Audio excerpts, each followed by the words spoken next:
네, 여러분들 반갑습니다. 오늘은 방등경 간경 23번째 시간이네요. 5월 27일 월요일 되겠습니다. 자, 지금 현재 공부하고 있는 것은 부처님께서 다란이 자제한 보살에게 8가지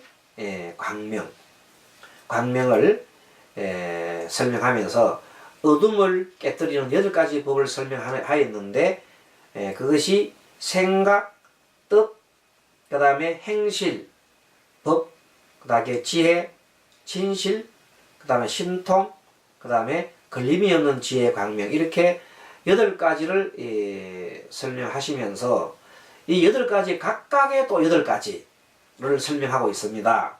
그래서 지난 시간까지는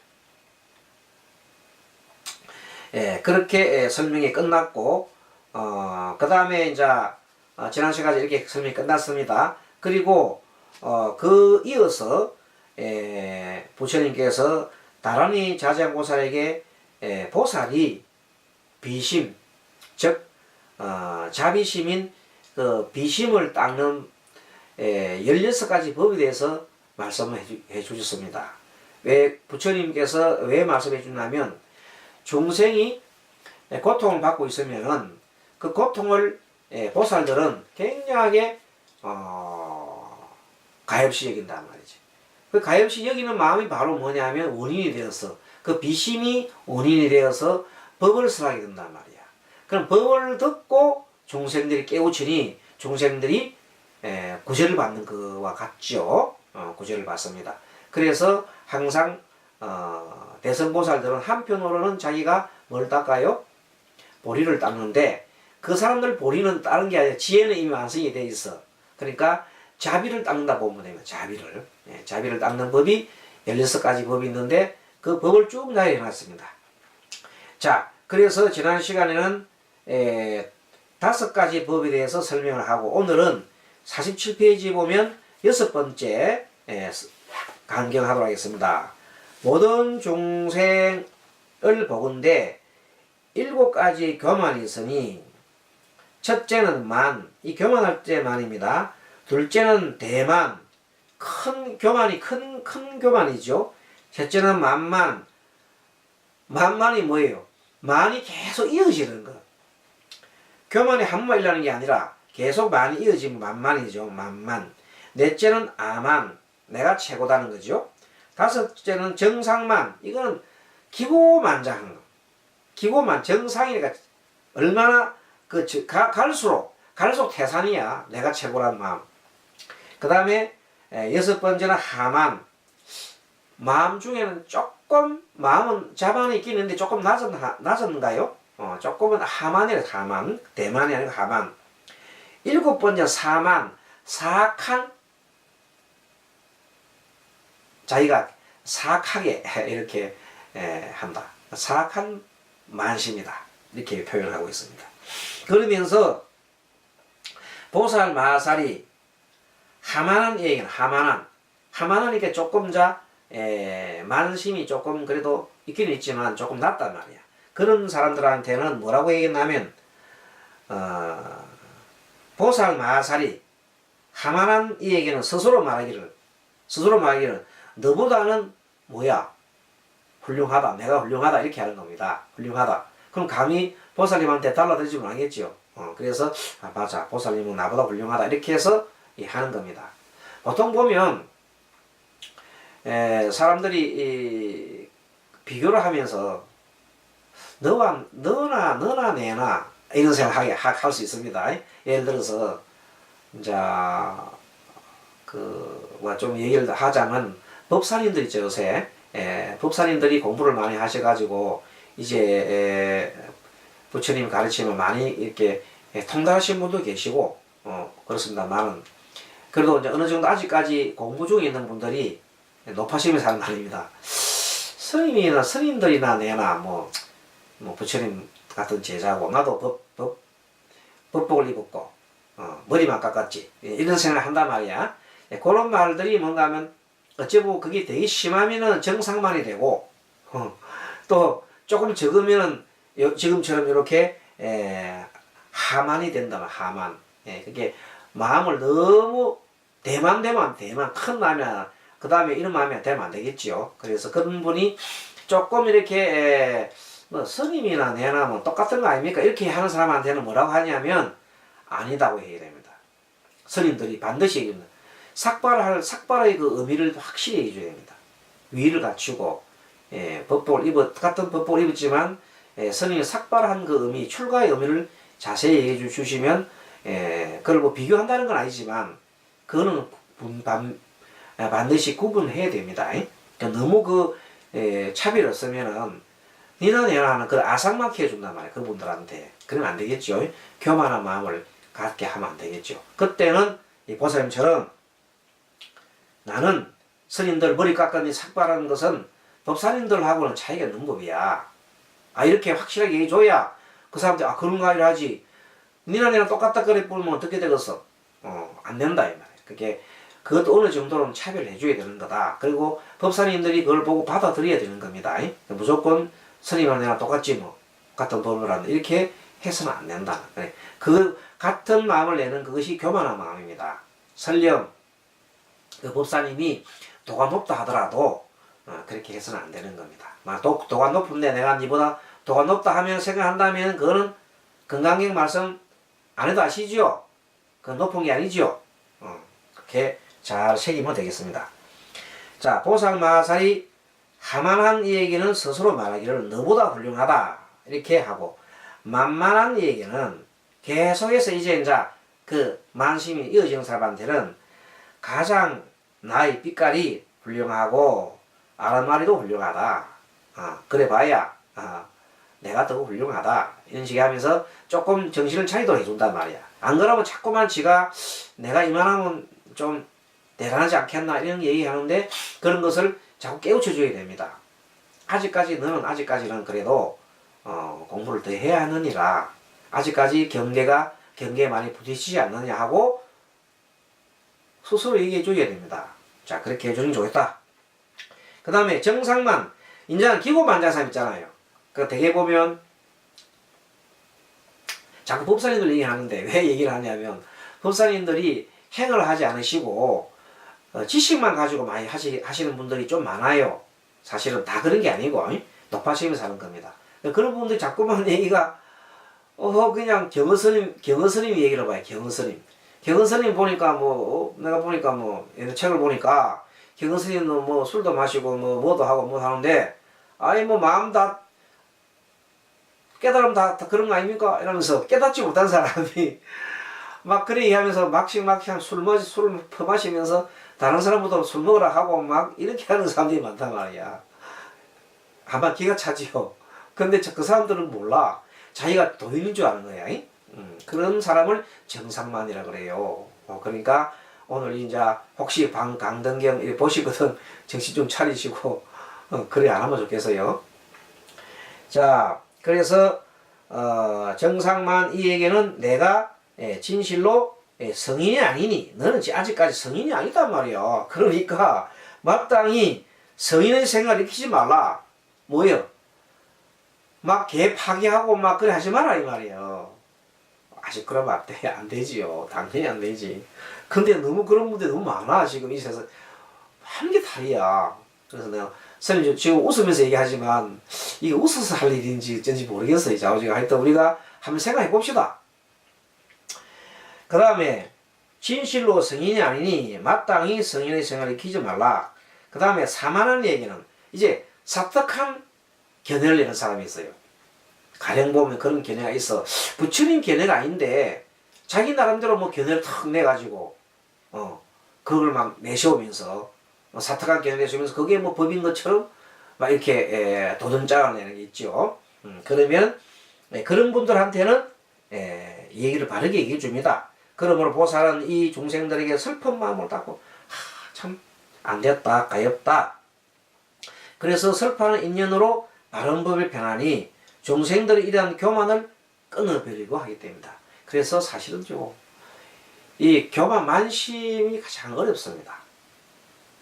스님들도 마찬가지고 이 수행에 가장 방해되는 것이 만심인데 만심만 다 벗어나면 승부를 하는 겁니다. 아랑까지 가고 하는 겁니다. 근데 만심이 참 정말로 스님들도 그 만심 때문에 그 감투하려고 해요. 감투. 뭐 자리 있잖아요. 이 자리를 차지하려고 하는 그에 만심이 많아서 그럽니다. 만심. 자, 그 다음에 7번째, 중생들을 보건대 성스러운 행을 여의고 세상의 길, 악한 길을 행하기 절개한다. 중생들을 보면은 성스러운 길이 뭐예요?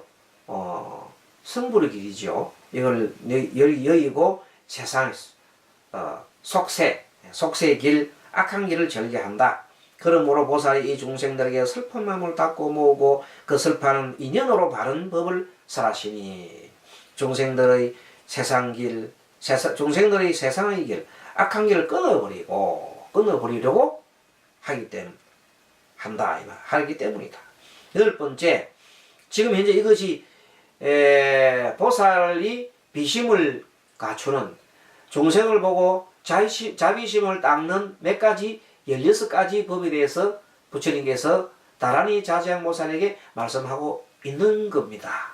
이 중에 우리는 지금 이제 7번째 봤고 8번째 이제 공부합니다. 8번째 중생을 보건대 악한 길의 행을 짓고 무명과 애욕과 아내와 자식의 얽매임이 되어 자제롭지 못하다. 그래서 어떤 분들이 그럽니다. 자식을 아끼고 사랑하는 것은 당연한 거 아니냐 그러더라고요. 물론 당연한 건데 자식도 자기 스스로가 어떤 길을 갈 수 있도록 도와줘야 됩니다. 무조건 자식을 모든 부모가 다 해주려고 하면 그건 욕심이요. 그 다음에 자식을 오히려 그르치는 겁니다.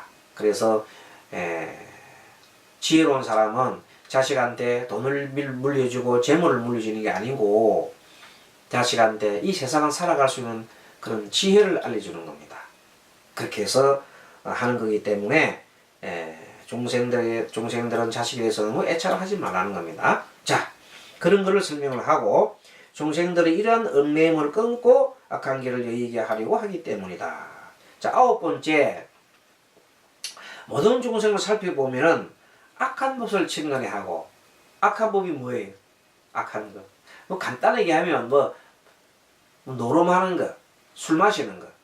왜 스님 자꾸 술 마시는 거 얘기한다면 술을 많이 마시게 되면 사람들이 옳은 정신이 사라져요. 자기가 아무리 수행을 잘한다더라도 자기의 그 갖고 있는 본래 갖고 있는 섭이 있거든요. 술 먹으면 그 섭이 나타나요. 무슨 섭? 상대를 시기하고 상대한테 이기려고 하는 교만심, 그 다음에 재물욕, 색욕, 그냥 말도 못하는 그 마음이 일나기 때문에 그래서 특히 수행자들은 절대 하면 안 돼요. 수행자들은 술을 먹으면 안 된다 이 말이야. 그 경허스님은 그랬는데 자꾸 이런 소리 하지 말란 말이야. 경허스님도 아닌 사람들 그러면 안 돼. 그거는 절대 안 되는 소리. 그래서 아직까지 우리가 오개도 지키지 못하면서 법사라고 법복 입고 있으면 부끄러운 줄 알아야 되고 오개 정도는 지킬 수 있어야 된다. 일반 불자도 지키는데 왜 법사들이 못 지켜? 스님들이. 일단 그래서 스님들도 약주를 꼭차라고 하시는 분도 있다는데 물론 그 경계가 어느 정도인지 모르지만은 안 먹는 게 맞기는 맞습니다. 그거는 그렇다 해야지. 그래서 이런 말을 해놓은 건 이 책에서도 악한 것을 친근히 하고 착한 것을 멀리하여라 이렇게 돼 있어요. 그 마음이 악한 업을 짓기를 절개하고 술 먹는 사람은 계속 술 먹는 사람끼리 어울린단 말이야. 그러니까 그러므로 보살들이 이 중생에게 슬픈 마음을 닦아서 그러면 스님이 우리 강경 이 방송을 통해서 이렇게 계속 한다면 어찌 보면은 정말로 그 술을 먹게 되면 그만큼 어렵다. 왜냐하면 과거에 스님이 출가 전에 술을 마셔봤기 때문에 아는 거예요. 술 마시면 어떻게 된다는 걸 알고 있었단 말이에요. 내가 술을 마셔보지 못한 사람이 이런 소리 안 하거든. 술을 마셔봤기 때문에 과거에 출가 전에. 그렇기 때문에 참 나쁘다는 걸 알고 있어요. 몸도 상하게 하고 마음도 타락되게 하는 1번이 술을 먹는 거란 말이에요. 그런데 출가해가지고 아직 출가하거나 안 그러면 법사가 돼가지고 막 그걸 조상을 하고 같이 먹자고 막 이래 하는 거는 그건 안 된다 이거. 자, 100번 설명을 해도 스님은 그건 나쁘다고 얘기하는 겁니다. 저는 뭐 술 먹어도 괜찮느냐 그거 안 통하는 겁니다. 아예 저는 냉정하게 얘기하는 겁니다. 자, 10번째 이렇게 해서 모든 중생을 보건대 인색과 탐욕을 조작하고 무명과 애욕에 마음이 만족하여 지혜를 베풀려고 하지 않는다. 그러니까 사람들이 보통 일반 사람을 살펴보니까 애욕과 탐욕이 막 넘쳐가지고 그리고 그걸로 인해서 무명 어리석은 생각이죠. 그런 애욕이 꽉 차가지고 그 마음이 오면은 애욕스러운 마음이나 탐욕스러운 마음이 있으면 너무 만족하고 좋아한단 말이에요. 그리고 지혜는 베풀려 하지 않고 지혜는 갖다가 딱지를 하려고 하지 않고 그러니까 그런 분들을 보니까 너무너무 슬퍼. 보살님이 보니까. 그래서 그 보살님이 그렇게 쌓이는 분들을 보고 그 중생들을 보고 연민의 정을 느껴서 가엾은 마음을 느껴서 그 가엾은 마음이 인이 돼가지고 인연이 돼가지고 중생들로 하여금 법을 설하지요. 그래서 연설 하나 바른 법을 설하느니 이러한 인색 탐욕과 무명 애욕을 끊고 지혜를 베풀어 주려고 하기 때문이다. 이렇게 하셨습니다.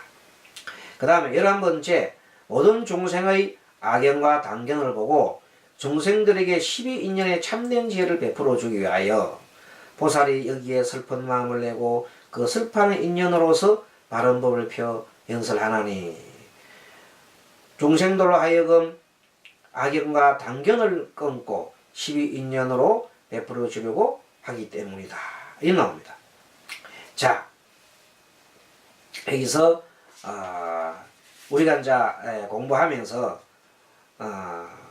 12인연에 대한 얘기가 좀 나옵니다. 악연과 단견, 악연과 단견이 나오고 악연은 내가 있다는 생각이고 단견은 이제 모든 게 그 죽으면 끝나 아무것도 없어 뭐가 있을까 봐 이런 내용들 하는 게 악연과 단견이에요. 단견은 상견의 반대죠. 모든 것은 영원하다 보는 건데 단견은 모든 것이 끊어지면 없다. 죽음 없다. 느캉느캉 지금 헤어져 버리면 끝나. 모든 게 끝나 이래 하는데 그게 아니죠. 왜? 그것이 인연이 됐잖아요. 인연이 돼서 다른 다음에 만날 때 아니면 또 다른 인연으로 만날 수 있는 겁니다. 자, 방등경, 강경 우리가 공부를 하고 있는데 지금 현재 11번째 보면 12인연에 대한 내용이 좀 나옵니다. 그래서 12인연에 대한 내용을 조금 정리를 해보겠습니다. 자, 12인연은 과거 인연과 현재 인연과 미래가 인연이 있는데 이것은 인이 있으면 과가 있는 겁니다. 그리고 12인연이라는 것은 인연은 연기법이에요. 연기가 뭐냐면 이것이 있으면 저것이 있고 이것이 생기면 저것이 생겨나고 그 다음에 이것이 없으면 저것도 없고 이것이 소멸하면 저것도 소멸한다는 그 내용을 쭉 과거, 현재, 미래로 연결을 지어 가지고 설명하는 것이 12연계입니다. 그래서 부처님께서 맨 처음에 골똘하게 생각합니다. 왜 사람은 죽는가 하고 가만히 생각해 봤더니 아무리 생각해봐도 태어났기 때문이다 말이에요. 확실하잖아요. 죽는 이유는 태어났기 때문이야. 왜 태어났지? 하고 이제 아주 골똘하게 사유하시죠. 그랬더니 태어날 뭐가 있었더라. 그게 뭐 유다, 유. 왜 태어난 유가 있었느냐? 했더니 유는 어떤 취하는 게 어떤 집착한 취가 있었기 때문에 유가 생긴 것이다. 왜 집착을 했냐 했더니 좋아함이 있기 때문이더라. 애가 있었기 때문이다. 왜 애가 있었나 했더니 좋다고 생각을 일으키죠. 생각을 이런 그게 있기 때문이더라. 받아들임이 있었죠. 그럼 왜 받아들이냐 했더니 그거는 감각기관 6가지 감각기관이 있어가지고 명색을 대상을 촉하기 때문에 6가지 감각기관은 뭘 여섯 가지 경계지요. 물질을 촉함으로써 수가 일어났더란 말이야. 그래서 쭉 올라갔더니 왜 그럼 명색이라는 것이 나타났노? 그랬더니 그것은 과거에 또 하나의 인자인 식이 있기 때문에 식. 왜 과거에 식이 있었나? 했더니 행이 있었기 때문이더라. 왜 행이 있었나? 하고 따져갔더니 마지막에는 어리석은 마음인 무명이 있었더라. 이런 나온 거예요. 그래서 마지막에 무명을 없애면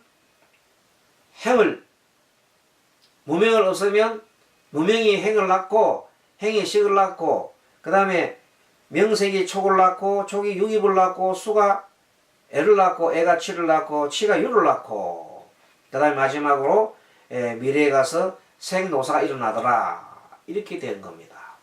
거꾸로 무명을 없애면 행이 없어지고 행이 없으면 식이 없어지고 요거는 거꾸로 이제 이것이 사라지면 이거 사라지는 거지요. 그런 내용들입니다. 그래서 명색이 식이 없어지면 명색이 없어지고 명색이 없어지면 촉이 없어지고 촉이 없어지면 유익이 없어지고 유익이 없어지면 받아들임이 없지요. 수 받아들임이 없고 받아들임이 없으면 사랑하는 마 애가 없단 말이야. 애가 없으면 취가 생기지 없지. 집착하는 게 생기지 않지. 그러니까 취가 없으면 뭐예요? 유가 없나? 유는 사람은 태어날 하나 인자거든. 유가 없으면 당연히 생이 없지. 생이 없으니까 노사가 없다는 말이야. 그래서 결국 마지막에 무명이 없으면 맨 마지막에 뭐예요? 생사가 없다. 이렇게 나가는 겁니다. 그렇습니다. 그럼 무명이 있으면 생사가 있다 이 말입니다. 그래서 무명을 타파하기 위해서 수행이라는 것을 하게 되는 겁니다.